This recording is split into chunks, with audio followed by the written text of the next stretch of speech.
Bienvenue pour les actus. On profite de notre vendredi férié en Alsace-Moselle. Ces actus ont été enregistrés un peu plus tôt pour cette édition du 2 avril 2021. Les citoyens sont de plus en plus largement invités à prendre part à la vie des communes. À Gundershofen, une rencontre citoyenne propose de faire un diagnostic en marchant avec une visite sur le terrain. L'Assemblée découvre les projets, donne son avis et formule des propositions. Une statue est installée en hommage à Auguste Bartholdi, l'Alsacien bien connu des New-Yorkais, peut-être même l'un des Alsaciens les plus connus dans le monde avec Sébastien Loeb, Matt Pokora et Arsène Wenger. Sa statue de la Liberté, version miniature, est installée. Avant le grand nettoyage de printemps, le 10 avril, le conseil de fabrique de Merzwiller se met déjà au travail. Ils ont nettoyé les allées du cimetière. Mais d'abord, ce fait divers. Un feu sauvage qui en entraîne un autre. L'hypothèse du départ du feu serait le brûlage de déchets verts, interdit et puni d'une amende de 450 €. Le feu se serait propagé à la forêt, derrière le couvent, au Buckelstein, ce mercredi 31 mars dans l'après-midi à Oberbronn.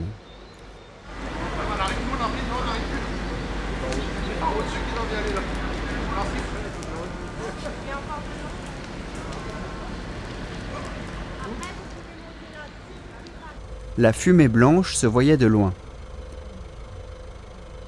Pendant l'intervention, les pompiers de Niederbronn-les-Bains, Haguenau et du Val-de-Moder ont essayé d'encercler le feu. Se déployant de part et d'autre sur plusieurs fronts, ils sont intervenus avec plusieurs camions spécialisés pour maîtriser l'incendie. 37 sapeurs-pompiers au total. Ce sont les sous-bois qui ont brûlé. Les feuilles et branches mortes et sèches. Les arbres, eux, ont été épargnés par les flammes, mais plus de 2 hectares tout de même ont été touchés.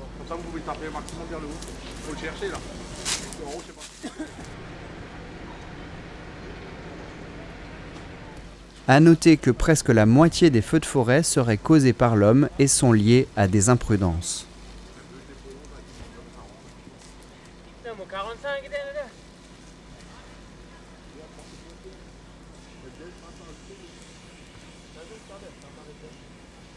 La démarche porte le nom de Diagnostic en marchant, et c'est tout un programme, mais il n'a pas de lien avec le parti politique En Marche.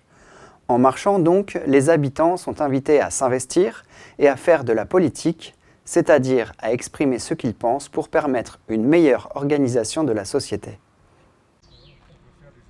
C'est une première à Gundershofen. Le matin du 20 mars, les élus et les habitants se retrouvent pour une rencontre citoyenne. L'idée vient de Maureen, actuellement en stage à la mairie pour plusieurs mois. Elle a choisi ce projet qui s'appelle un diagnostic en marchant. Donc l'idée du diagnostic en marchant, c'est effectivement s'occuper sur une partie, un quartier, donc en l'occurrence le centre de service de Gundershofen, qu'on souhaite réhabiliter. Et donc la deuxième idée, c'est derrière tout ça, c'est que bien sûr, c'est inviter les citoyens pour avoir leur avis. Et donc, en fonction de ces avis, pour en tenir compte et pour effectivement améliorer le centre de service. Au départ de la mairie, les habitants marchent rue de la Gare vers la salle polyvalente. Les premiers plans du marché couvert et de l'aménagement de la gare sont exposés. Pour les Gundershofenois et Gundershofenoises, cela permet d'avoir une vision plus concrète des différents projets. Et pour la commune, de tenir compte des remarques et des avis de la population. Pour finir, les participants échangent et dressent un constat du quartier. Alors le but ce serait d'énumérer ce qui va et d'essayer de commencer du moins une réflexion sur par exemple comment on pourrait régler le problème. Les deux problèmes majeurs, on va dire, ce sont les problèmes de sécurité, vu la densité de voitures qui passent avec les écoles. La deuxième chose, effectivement, c'est réhabiliter, comme je l'ai dit tout à l'heure, le centre de service pour redynamiser un petit peu ce centre, avec notamment l'arrivée du marché couvert tiers-lieu, qui va à la place de l'ancien Proxy, donc qui va aussi permettre donc de se retrouver entre les gens du village par le marché. Concrètement, dans la zone de l'école, plusieurs dangers sont relevés, notamment liés à la priorité en sortie de rue ou aux places de parking. Une des idées serait de faire un marquage au sol comme une bande piétonne. Située à côté, Les places de parking à l'aire de jeu ne sont pas visibles, un autre sens de circulation est proposé, les poubelles à verre seraient trop proches, pas assez sécurisées, et il y aurait des débris laissés au sol. Dans cette zone, la mairie prévoit la mise en place d'un jardin partagé. Pour cela, il faudrait déplacer le parc pour enfants, ce qui n'est pas du goût des habitants. Plus globalement, la commune souhaite la réhabilitation de cet espace. Côté vie associative, les participants se questionnent quant à la prise en main des associations. Ils proposent que la commune soutienne et aide ceux qui souhaitent reprendre le flambeau. Grâce à cette matinée, certains points pourront être traités rapidement. Malgré le nombre de participants, en dessous des attentes de la municipalité, il y aura d'autres rencontres citoyennes organisées. Parmi les autres gros chantiers à Gundershofen, les élus proposeront par exemple une réflexion sur la Grand-Rue. L'auteur de l'une des statues les plus connues au monde est alsacien. Un hommage est rendu à Auguste Bartholdi, contemporain de la guerre de 1870, avec cette réalisation. Illustre alsacien, Frédéric Auguste Bartholdi est connu dans le monde entier pour ses sculptures, notamment La Liberté éclairant le monde, dite Statue de la Liberté, érigée en 1886 à New York. Il est aussi l'auteur du monument à Vercingétorix à Clermont-Ferrand et également du Lion de Belfort, construit à la mémoire des défenseurs de la ville lors de la guerre franco-prussienne. Bartholdi était lui-même militaire pendant cette guerre de 1870. C'est pourquoi, dans le cadre des 150 ans de la commémoration, il a été décidé de faire une copie de sa statue, comme celle existant déjà dans sa ville natale de Colmar. Désormais, entre Freuchwiller et Névillers, trône aussi une statue de la Liberté.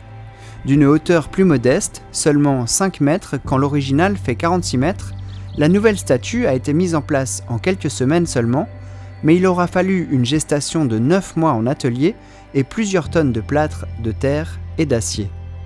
D'autres reproductions sont réparties dans le monde entier sur tous les continents.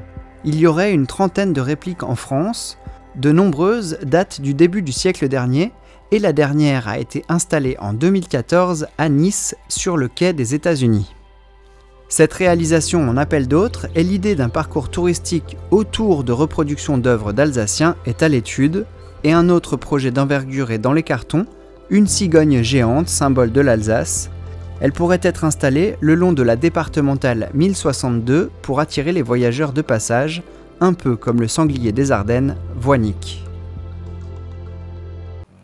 Nouveau conseil municipal à Gundershofen le 22 mars. La séance est principalement consacrée au budget. Le taux d'imposition passe à 11,8% pour la commune. Le conseil a voté une augmentation du prix des amendes. Désormais, il en coûtera 1 000 € par mètre cube de dépôt de déchets sauvages. La convention concernant les jardins partagés est présentée, signée et approuvée.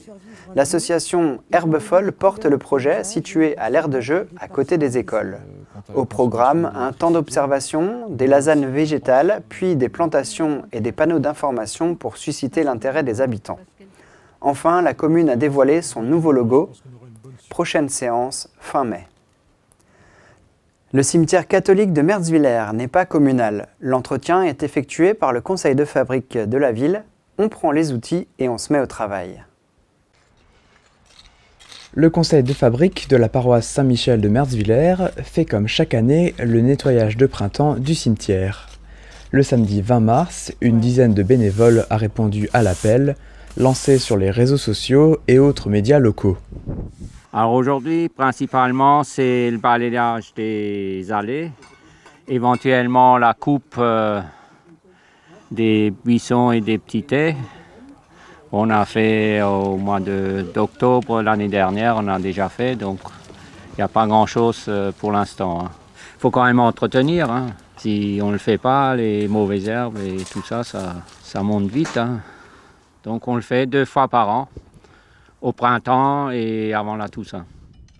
Du matériel est mis à disposition, mais chacun peut ramener sa pelle, son balai et sa bonne volonté. Certains ont même des outils fabriqués avec les moyens du bord, comme cette raclette télescopique fixée sur un manche à balai pour éviter de se baisser.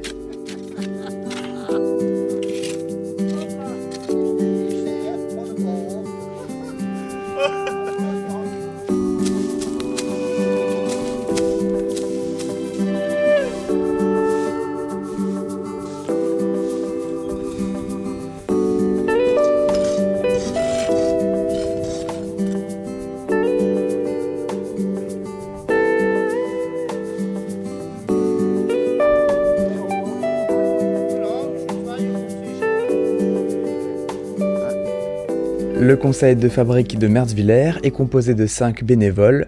Parmi eux, on retrouve Martine la présidente, Francis le trésorier et Paul le secrétaire.